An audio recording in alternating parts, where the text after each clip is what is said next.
Pakrac, skriveni dragulj zapadne Slavonije, već stoljećima privlači posjetitelje svojom bogatom poviješću i netaknutom prirodom.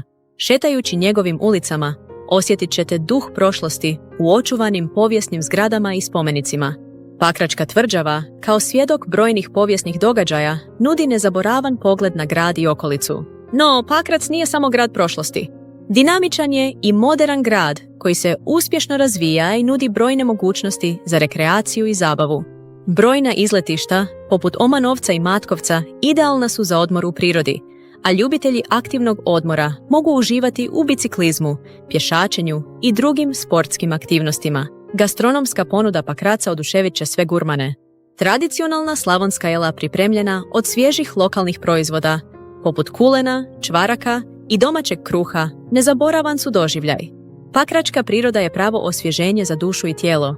Brojne šume, rijeke i jezera pružaju idealne uvjete za odmor i rekreaciju. Šetnje šumskim stazama, vožnja biciklom uz rijeku Pakru ili pecanje u nekom od brojnih jezera samo su neke od aktivnosti koje možete uživati u Pakracu.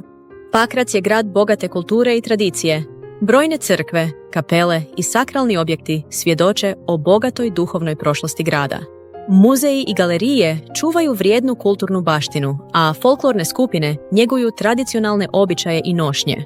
Tijekom godine u Pakracu se održavaju brojne kulturne manifestacije, poput Pakračkih dana kulture, na kojima se predstavljaju najbolji umjetnici iz cijele Hrvatske. Pakračka tržnica je pravo mjesto za upoznavanje lokalnih običaja i kušanje domaćih proizvoda. Ovdje možete pronaći svježe voće i povrće, domaće sireve, meso, vino i rakiju.